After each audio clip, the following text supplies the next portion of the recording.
ॐ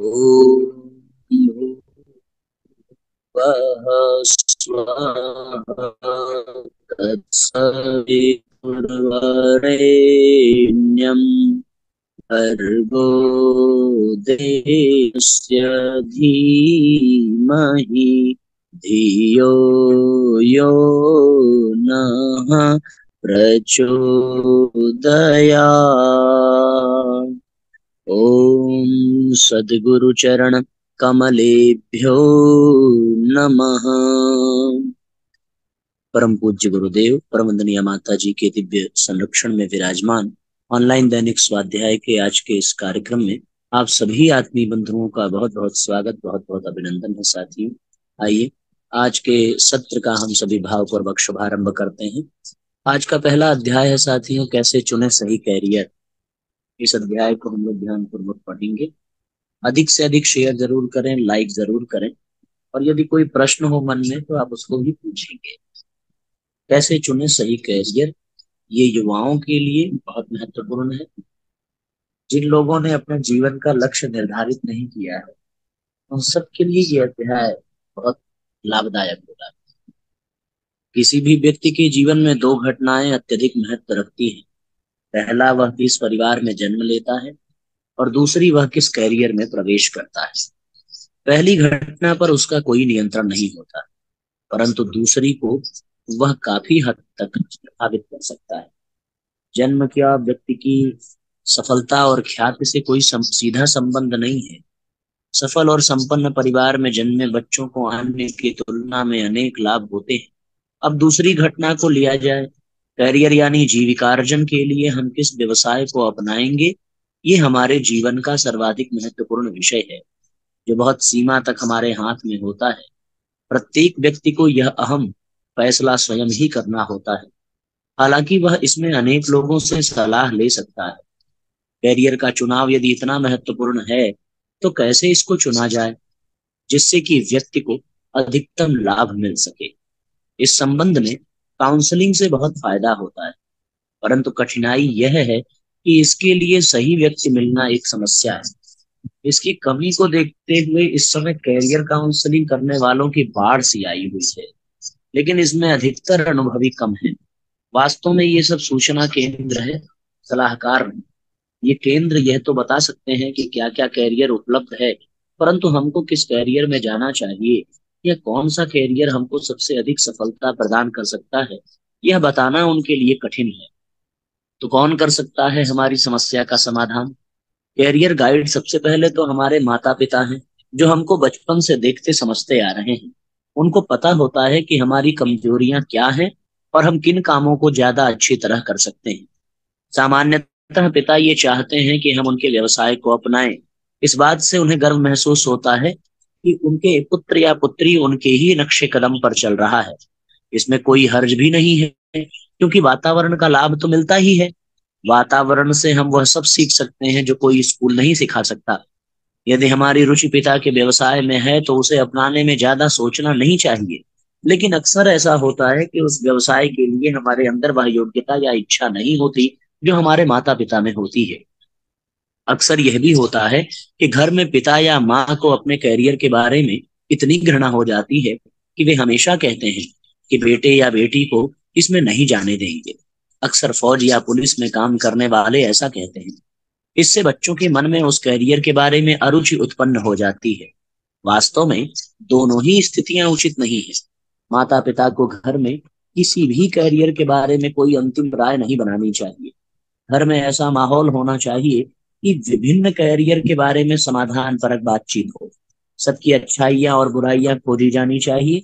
बच्चों को उनके लाभ और हानियां पता होने चाहिए। यदि ऐसा वातावरण बनाया जाए तो बच्चों को एक तार्किक निर्णय लेने में सहायता मिलती है। दूसरे सहायता केंद्र परिवार के मित्रगण होते हैं। वास्तव में प्रत्येक परिवार को एक विस्तृत घेरा बनाना चाहिए जिसमें विभिन्न व्यवसायों के व्यक्ति हों। इससे बच्चों को हर कैरियर की जानकारी मिलती है, उनके कार्यकलापों के बारे में पता चलता है, उनके अच्छे बुरे पहलुओं को देखने का मौका मिलता है और एक विस्तृत सूचना आधार बन जाता है। यदि ऐसा नहीं होता तो बच्चे भटकते रहते हैं, क्योंकि उन्हें केवल एक ही प्रकार के कैरियर और जीवन की जानकारी मिलती है। तीसरा सहायता केंद्र स्कूल व कॉलेज होता है, जहाँ जीवन के प्रारंभ के 15 से 20 वर्ष गुजरते हैं। यहाँ वे शिक्षकों के प्रभाव में आते हैं और जो उनके व्यक्तित्व को गढ़ते हैं।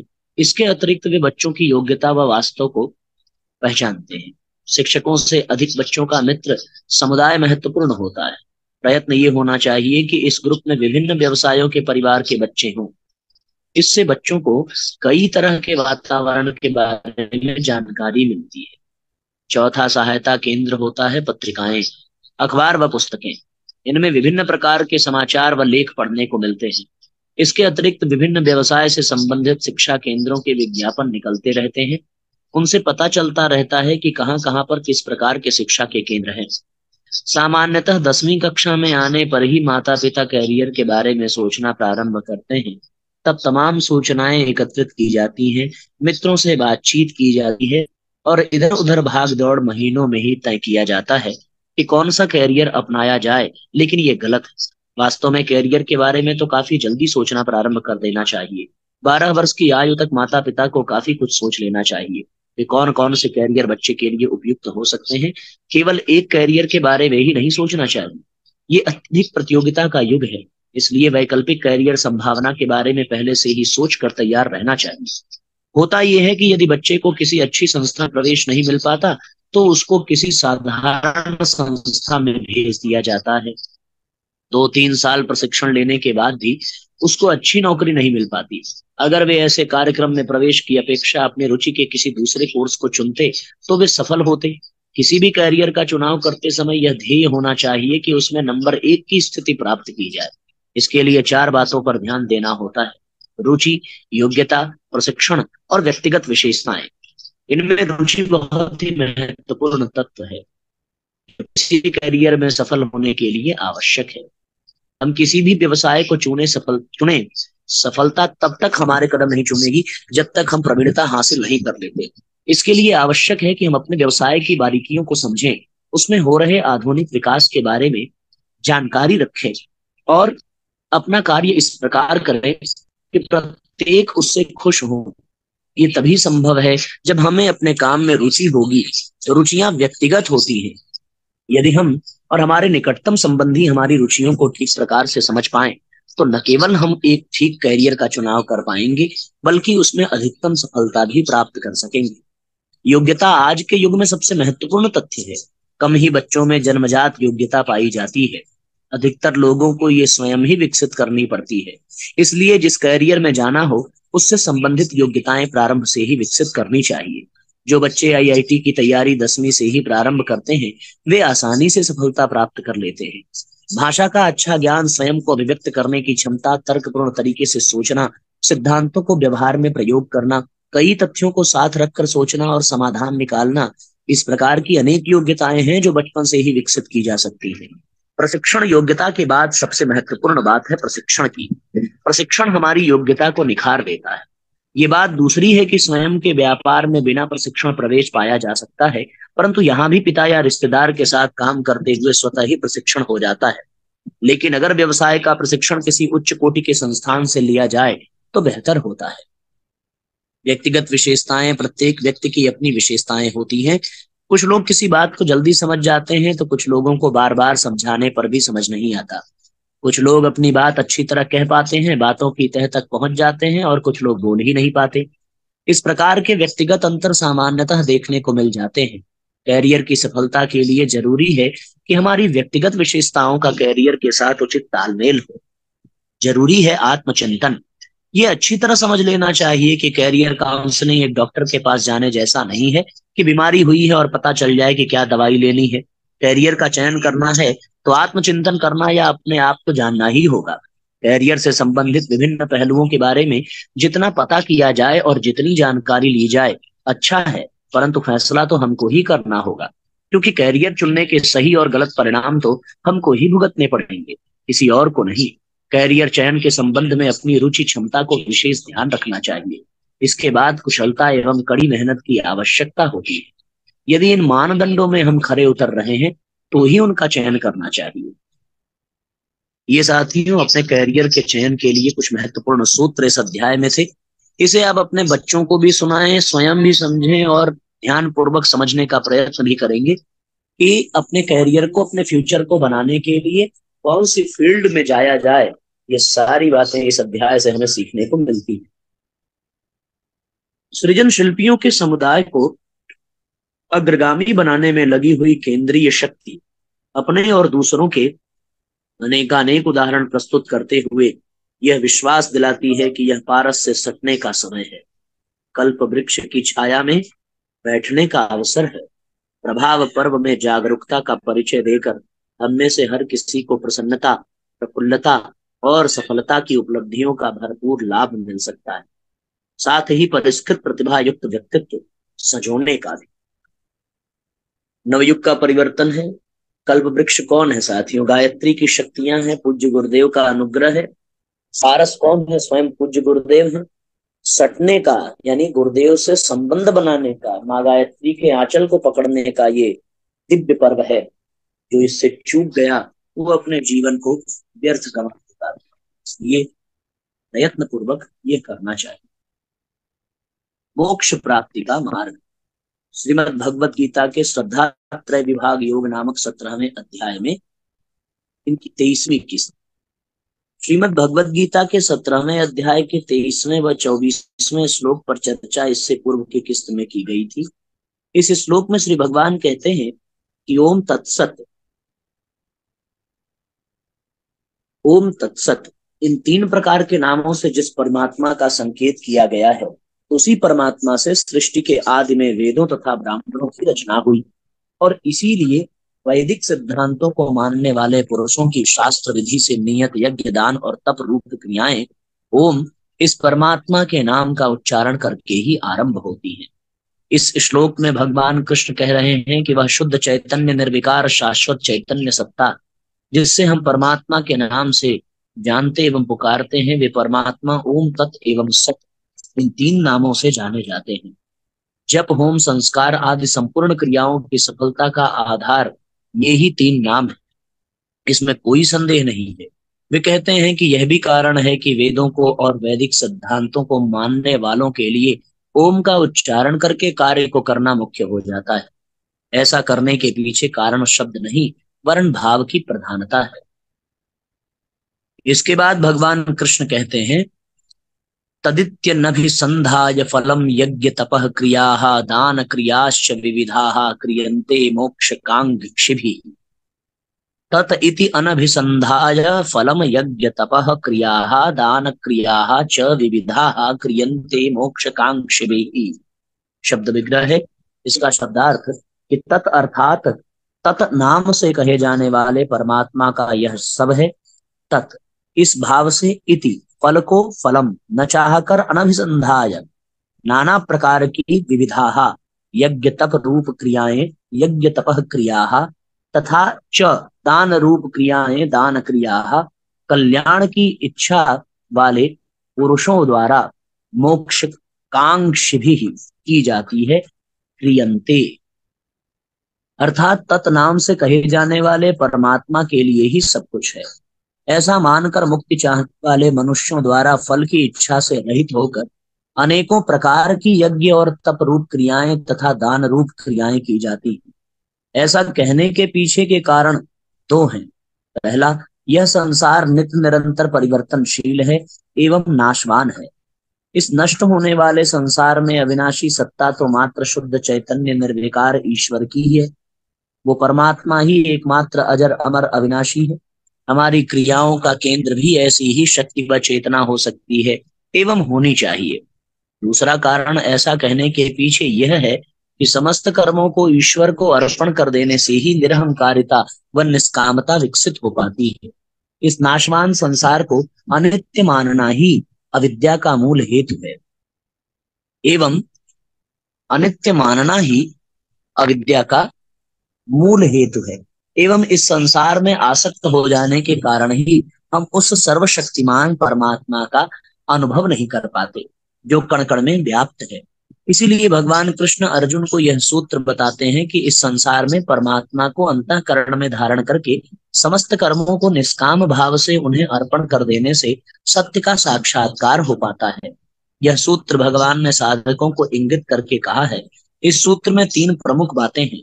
ओम अर्थात परमात्मा, तत् अर्थात परमात्मा को निष्काम भाव से फल की आशा को त्याग कर एवं सत अर्थात कर्म किए जाएं। इस तरह ये तीनों शब्द परस्पर गूंथे हुए हैं और साथ साथ मिलकर यह संदेश देते हैं कि संसार रूपी दुखों के मूल से सदा सर्वदा के लिए मुक्त होने का आधार यही तीन सूत्र है। श्री भगवान इस सूत्र में कहते हैं कि मोक्ष कांक्षी भी, अर्थात ऐसा उनको करना चाहिए जो मोक्ष की इच्छा रखते हो, जो संसार की सांसारिक वस्तुओं की प्राप्ति की आकांक्षा रखें, उनके लिए यह पथ नहीं है। तत्का अर्थ ही मैं भाव को त्याग देने से है। तत्का अर्थ ही उस परमात्मा के प्रति अपना सर्वस्व अर्पित कर देने से है। तो ऐसा वो ही कर सकता है जिसने मोक्ष की कामना धारण कर ली हो। ऐसे लोगों के लिए क्रियाओं को करने का आध्यात्मिक आधार निष्कामता हो जाता है।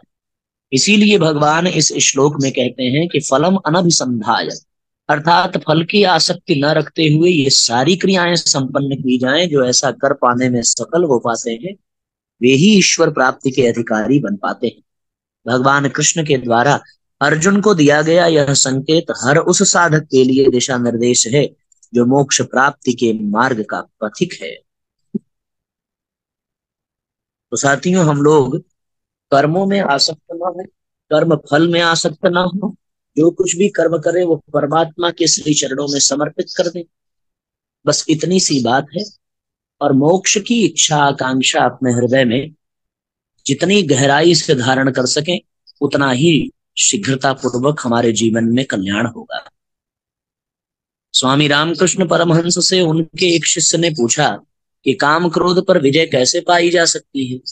रामकृष्ण परमहंस ने उत्तर दिया, ये काम क्रोध लोभ आदि एकदम से नहीं जाते, इसलिए पहले उनका मुंह ईश्वर की ओर कर देना चाहिए।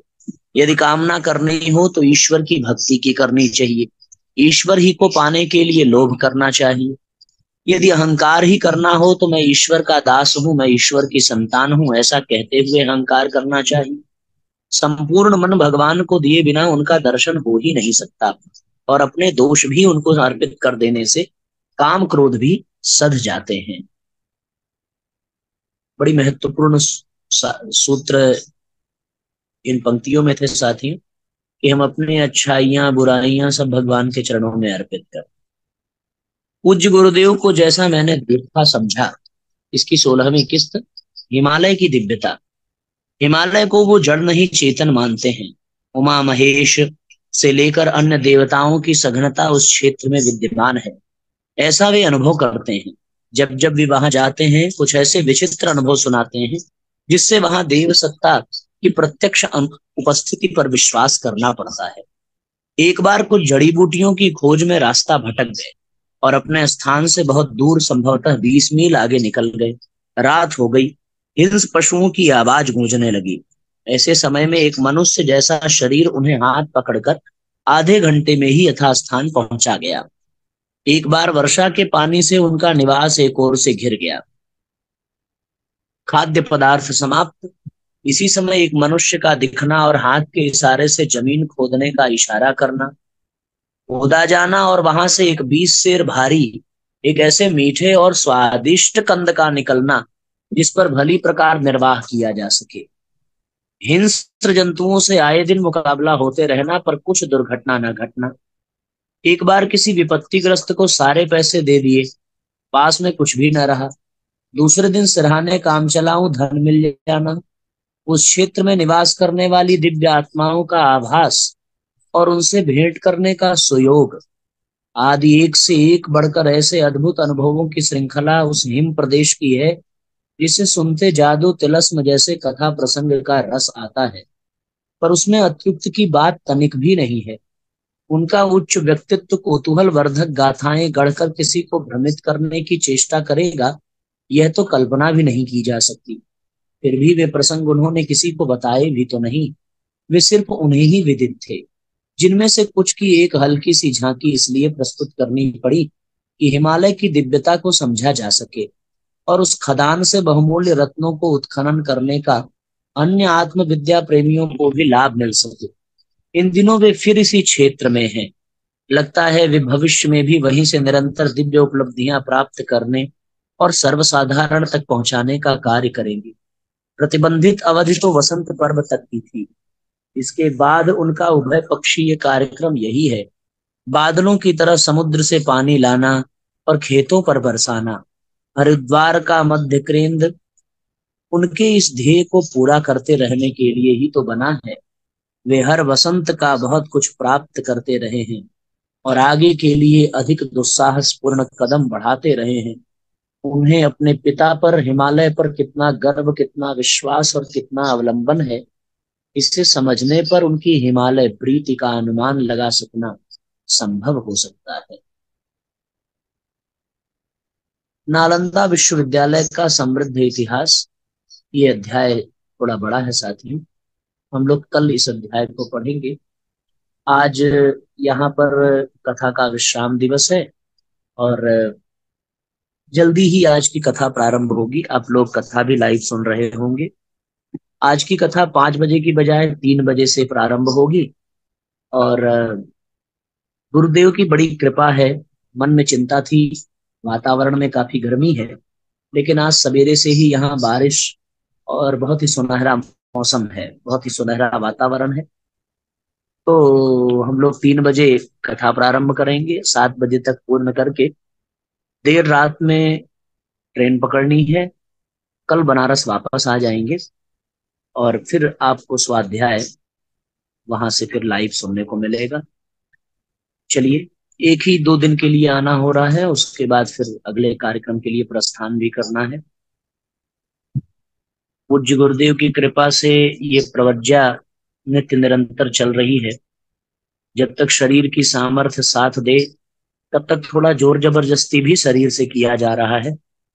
यद्यपि अपने जो प्रियजन हैं यात्रा की पूरी जानकारी पाने के बाद बार बार इस जबरदस्ती से बचने की प्रेरणा दे रहे हैं, लेकिन मन में एक ही भाव है कि गुरु कार्य के लिए कभी मुख से ना न निकले। सभी परिजनों के भावों का सम्मान करते हुए अधिक से अधिक उनकी इच्छाओं को पूर्ण किया जाए, इसलिए दूर दूर की यात्रा को भी स्वीकार किया जा रहा है। भविष्य का ज्ञान तो है नहीं, न जाने कब तक ये शरीर साथ देगा। बस गुरुदेव से प्रार्थना है कि जब तक जीवन है तब तक उन्हीं के चरणों में ये समर्पित होकर कार्य करता रहे और अपने समस्त पारिवारिक, सामाजिक, व्यक्तिगत समस्त उत्तरदायित्वों को पूर्ण करके जीवन को विश्राम दिया जाए। आइए गायत्री मंत्र साथ साथ।